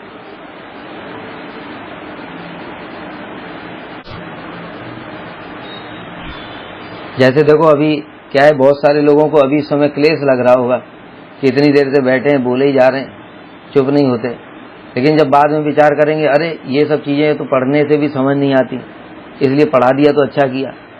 तो जो दूरदर्शी व्यक्ति है उसको बाद में अच्छा लगता है। भाई ब्रजनाथ फिर पूछ रहे हैं, जीव की बद्ध अवस्था का क्लेश यद्यपि अंत में सुखदायक होता है, तथापि वर्तमान अवस्था में तो अत्यंत कष्टदायक होता है। जो अभी हमने पहले इसका उत्तर दे ही दिया कि अभी तो वो बच्चे को पिटाई लग रही है ना, क्या सर्वशक्तिमान कृष्ण इस कष्टप्रद मार्ग के अतिरिक्त कोई दूसरा पथ नहीं निकाल सकते थे?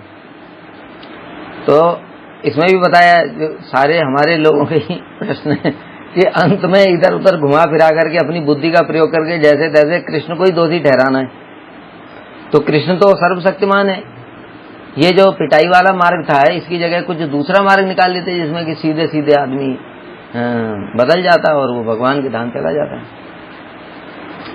बाबा जी कह रहे हैं कृष्ण लीला बड़ी विचित्र और अनेक प्रकार की होती है, यह भी उनकी अनेक प्रकार की लीलाओं में से एक प्रकार की लीला है। जैसे बताया कि हम लोग भी इस जगत में देखते हैं अलग अलग प्रकार की लीलाएं होती हैं। सब समय हम एक ही साथ एक ही जगह पर एक ही घर में सब समय क्यों नहीं रहते, दूर चले जाते हैं क्यों? दूर जाने में हमारी माता को कष्ट नहीं होता है क्या? हमारी पत्नी को कष्ट नहीं होता है? लेकिन ये भी एक प्रकार की लीला है। क्यों? एक साल के बाद जब आते हैं तो प्रेम बढ़ जाता है। तो हम भी तो यही कर रहे हैं। हर प्रकार से देखोगे हमारे जो कुछ कर रहे हैं वो सब है वो ऑलरेडी, और उल्टा हमारा तो पता है ना विकृत है और अपने भोग के लिए है, जबकि कृष्ण अपने भोग के लिए कुछ नहीं करते। कृष्ण का अंदर में जीवों का भी सुख रहता है। उनके अपना तो उनका सुख तो है ही है, लेकिन जीवों का भी सुख रहता है। जीव को कभी ऐसे कष्ट नहीं देना चाहते वो।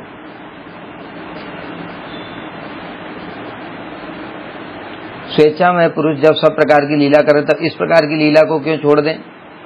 सब प्रकार की विचित्रताओं को जारी रखने से कोई भी लीला छोड़ी नहीं जा सकती, क्योंकि कृष्ण पूर्ण है। जब पूर्ण है तो उनकी समस्त लीलाओं में सब प्रकार की चीजें ही रहेंगी। अब उसमें जीव का अपना है कि उन लीलाओं में अगर कोई ठीक ठीक काम करेगा तो उसको कष्ट होगा ही नहीं। जैसे बताया कि भगवान ने ये ब्रह्मांड तो बनाया, चलो ये बात मान लिया जाए कि ये ब्रह्मांड में अलग प्रकार की लीला भगवान को करना ही था, जो क्योंकि वो कोई लीला छोड़ ही नहीं सकते। तो जब उन्होंने ब्रह्मांड बनाना ही था, जड़ चेतन से बनाना ही था, तो वो तो बनेगा ही बनेगा। लेकिन वो बनाने के बाद भी भगवान ने ये नहीं कहा था कि तुम खाली यहाँ पर जाकर के पिटाई खाओगे, क्योंकि भगवान ने ये सिस्टम ऐसा बनाया कि शास्त्र बना दिए, और उन शास्त्रों में जीव जब पहली बार भी आया तब भी तो उसके लिए शास्त्र थे। उसने वो शास्त्र पढ़े होंगे और पढ़ करके ये देखा होगा मैं भगवान का भजन करूं, तो तुमने क्यों नहीं किया? फिर उसी समय भजन करके चले जाते भगवान के धाम को। और भोग का भी मार्ग था, और उस भोग के मार्ग में भी सारा था ब्राह्मण क्षत्रिय वैश्य शूद्र ब्रह्मचारी गृहस्थ वानप्रस्थ सन्यास। अगर तुम चारों वर्ण चारों आश्रम का ठीक ठीक पालन करते तो तुमको दंड मिलता ही नहीं। आनंद ही आनंद है। ऊपर जो रहते प्रजापति हैं, ब्रह्मा है, सब पूरा सुख में ही रहते हैं। इन लोगों की सुख में इतनी आसक्ति हो जाती, उसको छोड़ना नहीं चाहते। इंद्र को भी देख लो, अरे जो कष्ट आता है वो कभी कभी आता है, बाकी टाइम तो देखो पूरा आनंद ही आनंद है उसको। तो उस प्रकार का भी सिस्टम तो भगवान ने बनाया। तो इसलिए सब प्रकार की विचित्रताओं को जारी रखने से कोई भी लीला छोड़ी नहीं जा सकती। जैसे अभी एक और दूसरे एग्जाम्पल से समझो। सब प्रकार की लीला हम लोग यहाँ और यहाँ पर भी देखते हैं। जैसे बताया एक ऑफिस होता है, ऑफिस में सबको ही सीईओ बना देते। तुमने एक आदमी को नौकर स्वीपर क्यों बनाया? वो तुम्हारी टट्टी साफ करेगा क्या? तुम क्या वीआईपी हो क्या? वो तुम्हारी टट्टी क्यों साफ करेगा? उसको कष्ट नहीं हो रहा है, वो दुर्गंध सह रहा है। तुम्हारे घर का जो कूड़ा सड़ा हुआ तुम फेंक देते हो, वहाँ कूड़े के ढेर में जो ले जाता है उसको कितनी गंध होती है। तुम तो वहां से निकलते टाइम भी नाक बंद कर लेते हो, और वो बेचारा कर रहा है। वो तुम जीवों को अपने सुख के लिए क्यों कष्ट दे रहे हो? बताओ, है उत्तर किसी के पास? अगर उत्तर हो तो हमको बता देना, फिर हम तुम्हारा और दूसरा प्रश्न का भी उत्तर ढूंढेंगे। लेकिन अभी इन प्रश्नों का यही उत्तर है। हम लोग भी ये सब कर रहे हैं, लेकिन देखोगे तो ये सब जरूरी है। हमने तो किसी को नहीं बोला था कि तुम स्वीपर की नौकरी करना। वो पढ़ता तो आईएएस भी बन सकता था, नहीं पढ़ा तो फिर स्वीपर बनना पड़ेगा। उसी प्रकार से चपरासी बनने के लिए, अब चपरासी है बेचारा, वो कोई भी आकर के उसको ये करो, दूसरा है वो ये करो, सारे के सारे उस पर हुक्म चला रहे हैं। और जो डीएम है उसके ऊपर कोई हुक्म चलाएगा? उसके ऊपर कोई नहीं चला, वो सबके ऊपर हुक्म चलाएगा। तो एक को चपरासी एक को डीएम किसने बनाया? किसी ने बनाया नहीं, उनके अपने कर्मों ने ही बनाया। तो ये सिस्टम यहाँ पर भी हैं सारे। हम लोग भी वही सब करते हैं घर में भी। अच्छा मैं पुरुष हूँ, ये मेरी पत्नी है और मैं सबसे बड़ा हूँ, पत्नी मेरी बात सुनेगी, पुत्र मेरी बात सुनेगा, सब मेरी बात सुनेंगे। तो तुम्हारी बात क्यों सुने भाई? तुम कौन हो? अब पूछा जाए तो क्या बोलेंगे? लेकिन हम यही चाहते हैं। क्यों? हम इस घर के सबसे श्रेष्ठ। तो ये सब जो गुण है हमारे अंदर बताए, जो हमारा अहंकार है वो सब विकृत है, हमारे भोग की वासना भी विकृत है। लेकिन कृष्ण तो शुद्ध स्वरूप में है, वो तो भगवान है। उनकी सब लीलाओं में सबके लिए ही सब सुख ही था। लेकिन जीव ने अपने स्वतंत्रता का दुरुपयोग करके उसको दुख में कन्वर्ट कर लिया। अब भगवान को दोष दिए जा रहा है। ऐसा हो गया। तो इसलिए यहाँ पर कह रहे हैं कि सब प्रकार की विचित्रताएं हैं, इस जगत में भी हैं, और उन विचित्रताओं को जारी रखने से, उन विचित्रताओं से कोई समस्या नहीं थी। इसके अतिरिक्त दूसरी प्रकार की लीला करने पर भी उस लीला के उपकरणों को किसी न किसी प्रकार का कष्ट अवश्य स्वीकार करना होता। कहते मान लो चलो तुम्हारे लिए ब्रह्मांड ना बनाते, कुछ और ही बना देते, जिसमें कि तुमको पूरा सब डीएम ही होंगे, ठीक है, एक ऐसा हम देश बनाएंगे उसमें सारे डीएम है। भैया जब डीएम है सारे के सारे, तो उस समय भी तो फिर सारे डीएम को अपना अपना कूड़ा उठाना पड़ेगा, अपना अपना टॉयलेट साफ करना पड़ेगा, सारा अपना। तो कष्ट तो तब भी हुआ ना तुमको, हुआ कि नहीं हुआ? तो कष्ट तो तब भी हुआ। तो कुछ भी करते तो वो कष्ट होता ही होता। क्यों? तुमने वो सिस्टम से अलग रह करके काम किया है। वो सिस्टम क्या था? भगवान की सेवा, उसमें कोई फिर कष्ट नहीं था। तो भगवान किसी प्रकार की कोई भी लीला करते, श्री कृष्ण पुरुष और करता है, समस्त उपकरण पुरुष की इच्छा के अधीन होते। जैसे मैंने अभी बताया, मैं घर में सबसे श्रेष्ठ हूँ, पत्नी मेरी बात मानेगी, सारे बेटा बेटी सब मेरी बात मानेंगे, और नौकर चाकर सब मेरी बात मानेंगे, मैं ये चाहता हूँ। इसी प्रकार से कृष्ण ही सबके, उनके सब शक्तियों के अधिष्ठात्र हैं। वो स्वरूप शक्ति, चित शक्ति, जीव शक्ति, माया शक्ति, अनंत शक्तियां, सबके वो स्वामी हैं। इसलिए उनकी आज्ञा के अधीन रहना ही तो कष्ट है जीव को। जैसा भी बताया कि पत्नी को ऑर्डर देता है जब पति, तो मान तो लेती है, लेकिन उसको अच्छा नहीं लगता। मैं भी पुरुष होती तब मेरी भी बात सब मानते, मैं भी घर की मुखिया होती, ऐसे करके सोचती है कि नहीं सोचती है? इसका मतलब क्या? उसके मन को कष्ट हुआ कि नहीं हुआ? तो अधीनता रहती, जब अधीनता रहेगी तो कष्ट रहेगा ही रहेगा, और अधीनता तो रहेगी, क्योंकि जीव भगवान का अंश है। तो कृष्ण पुरुष हैं, संपूर्ण रूप में स्वतंत्र हैं, सबके स्वामी हैं, और बाकी सब के सब उनके भोग्य हैं। तो तुम्हारे कुछ ना कुछ तो कष्ट तब भी रहता, क्योंकि कर्ता की इच्छा के अधीन होना। जैसे मैंने अभी बताया कि हम उसको ऑर्डर देते हैं, अरे ये कर लो, तो उसके मन में आता है मालिक है इसलिए ऐसा बोल रहा है, अगर मैं मालिक होता तब इसको बताता। तो कर्ता की इच्छा के अधीन रहना ही तो दुख है। जैसे अभी हम लोग साधु लोग हैं, भजन कर रहे हैं, अभी गुरुजी हमको आदेश देते हैं, हमारे मन के इच्छा के अनुसार वो आदेश नहीं दे रहे, तो हमको खराब लग जाता है। कोई बहुत प्रतिष्ठा कामी है, उसको बोला जाए अरे तू कथा नहीं करेगा, उसको आग लग जाती है। ये लोग आए मेरे मुझसे सुनने के लिए आए, गुरुजी मुझे ही मना कर रहे हैं, कथा नहीं करेगा, लगता है मेरी प्रतिष्ठा से चल रहे हैं। गुरुजी के अंदर ही द्वेष आ गया। लो, इस प्रकार से भावना क्यों आ रही? क्योंकि कर्ता की इच्छा के अधीन है। इसलिए हम लोग जो भजन कर रहे हैं, वास्तव में भजन क्या है? वो अपनी स्वतंत्रता का दान ही भजन है, और यही असंभव हो रहा है हमारे लिए। जिस दिन अपनी संपूर्ण स्वतंत्रता गुरु के चरणों में दान कर देंगे, उसी दिन कृष्ण के साथ संबंध करा देंगे। वो हम लोग कहते हैं ना, गुरु जी ने मंत्र दे दिया, ये सब कुछ हो गया, तो संबंध ज्ञान क्यों नहीं हो रहा है? स्वतंत्रता को दान तो कर ही नहीं रहे। हम अपनी स्वतंत्रता को तब भी चाहते हैं। तो इसलिए किंतु वह कष्ट यदि अंत में सुखदायक हो, कर्ता की इच्छा के अधीन होने से कुछ न कुछ कष्ट तो होगा ही। किंतु वह कष्ट यदि अंत में सुखदायक हो, जैसे बताया अभी कि शिष्य को गुरु जी शासन कर रहे हैं, उसको अच्छा नहीं लग रहा है, जैसे तैसे बात मान लेता है, लेकिन अंत में जब उसको स्वरूप की उपलब्धि हो जाती है, जीवोन्मुक्त हो जाता है, शरीर में रहते हुए कोई कष्ट नहीं है उसको, सारा दिव्य ज्ञान हो गया, भगवान के साथ संबंध हो गया, 24 घंटे आनंद में डूबा हुआ है, रस में डूबा हुआ है वो। अब वो गुरु के जो कृतज्ञता होती है, शरणागत होती है, गुरु का नाम, गुरु बोलने से रोने लगता है। जैसे हमारे परम गुरुदेव प्रभुपाद नहीं बोल पाते। क्यों नहीं बोल पाते? तो उनको ये अनुभूति है, प्रभुपाद की कृपा से उनको वो चीज की, वस्तु की उपलब्धि हुई, इसलिए उनको वो जब प्रभुपाद आदेश दे रहे थे तो कई बार विरोध भी किया, प्रभुपाद आपने ऐसे मुझे बोल दिया, ऐसे बोल भी दिया। लेकिन जब उपलब्धि हुई उस वस्तु की, तब प्रभुपाद नहीं बोल पाते थे। प्रभु बोलते बोलते कंठ अवरुद्ध हो जाता था, आंखों से आंसुओं की धारा निकल जाती थी, और दूसरों को माइक दे देते थे कि तुम बोलो, हमसे नहीं होगा। क्यों? प्रभुपाद ने क्या दिया। जब उपलब्धि हुई तब तो बस पूछो ही मत। तो इस प्रकार से जीव को भी जब अंत में ये सुख मिलेगा, तब उसको समझ में आएगा कि ये कष्ट नहीं था।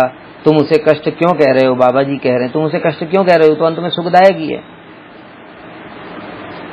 कृष्ण लीला की पोषकता के लिए जो कष्ट दिखाई पड़ता है वह जीव के लिए परम सुखमय होता है। जैसे एक और एग्जाम्पल देता हूँ, कृष्ण लीला की पुष्टि के लिए, जैसे कृष्ण चले जाते हैं व्रत छोड़ करके, आनंद बाबा रो रहे हैं, यशोदा मैया रो रही हैं और सखा लोग भी रो रहे हैं, राधा जी का तो विरह पूछो ही मत।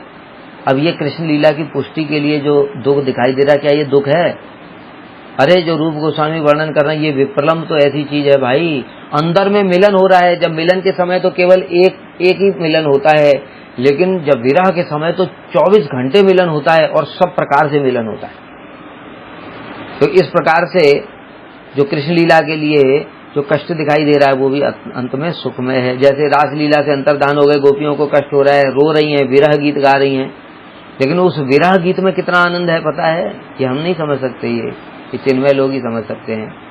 उसमें इतना आनंद है कि उस समय उनको कृष्ण की लीला में आवेश हो गया और वो उनकी लीलाओं का ही अनुकरण करने लगी, अपने आप को कृष्ण ही समझने लगी, और इतना आनंद है उसमें कि कुछ पूछो ही मत, स्वयं को ही कृष्ण समझ रही हैं इस प्रकार से।